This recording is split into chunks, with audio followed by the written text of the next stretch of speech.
Furto mediante fraude, estelionato, vilipêndio de cadáver. Qual crime a mulher que tentou pegar um empréstimo com o cadáver cometeu? Temos que dividir em dois pontos de vista. Ela não percebeu que ela não sabia que ele estava morto. Ele faleceu apenas ali dentro da agência. E isso é um fato atípico. Ou seja, ela não cometeu crime nenhum se ele já estava morto, se ela já sabia que ele estava morto. Ou mesmo que ele tenha falecido dentro da agência, ela percebeu que ele já tinha falecido. E mesmo assim ela continuou naquela empreitada criminosa, continuou tentando pegar esse empréstimo. Nós temos fatos ilícitos. O delegado indiciou furto mediante fraude e vilipêndio a cadáver. Não concordo com o delegado está errado. Não foi um crime de furto mediante fraude. Vi vários advogados falando também que seria isso. No meu ponto de vista, não é o crime de furto mediante fraude. Do vilipêndio a cadáver, eu concordo. Eu entendo que ocorreu esse crime porque foi um desrespeito ali com o cadáver. É um crime que ele fere o respeito aos mortos. Mas a intenção dela não era desrespeitar. A intenção dela era usar esse cadáver para pegar um empréstimo. Vi gente falando que não seria o vilipêndio. Não concordo.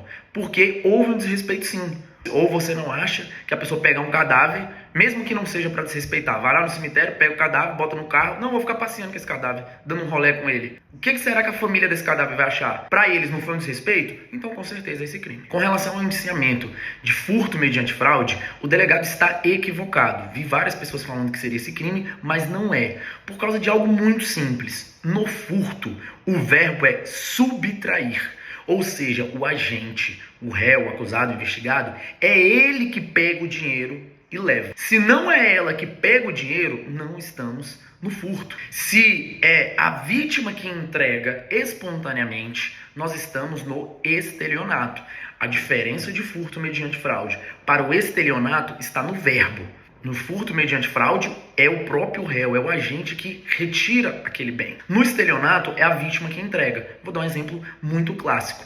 A pessoa vai no posto de gasolina, ele pede para o frentista colocar combustível. O frentista é que coloca. A gasolina já está no tanque do carro. Quando ele termina de encher, a pessoa arranca e foge com esse carro. Uma discussão antes muito grande se isso era estelionato ou furto mediante fraude. E a jurisprudência é pacífica no sentido de que é estelionato. Por quê? Porque é a vítima, o frentista, que entrega a gasolina espontaneamente.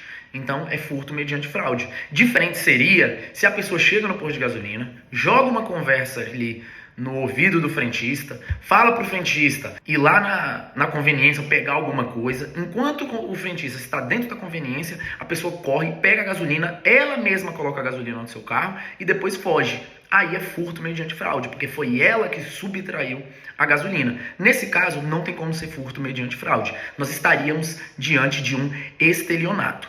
Só que nós temos que analisar que ele não foi consumado. É um crime tentado. Quando ele não se consuma por uma circunstância, por algo alheio ao réu, algo fora desse agente, a gente está diante do crime tentado. Só que quando a gente fala de crime tentado, a gente tem que ver se o meio utilizado pelo réu, pelo agente, é um meio capaz de atingir o resultado. Se esse meio é impossível de atingir o resultado, nós estamos diante de um crime impossível, ou seja, não é crime. Naquele contexto, o meio que ela estava utilizando era a assinatura de um cadáver para liberar um empréstimo. Era impossível disso acontecer. Então eu entendo que estamos diante de um crime impossível. Um exemplo de crime impossível. Uma mulher acredita que está grávida e ela quer abortar. Ela acredita piamente que ela está grávida, compra remédio abortivo e toma esses remédios abortivos. Só que depois se descobre que ela não estava grávida. Então não podemos falar em tentativa de aborto, porque o meio que ela utilizou era impossível de atingir o resultado. Se ela não estava grávida, ela não teria como atingir esse resultado. Então se a mulher estava utilizando de um cadáver para forjar uma assinatura, é um meio impossível. Então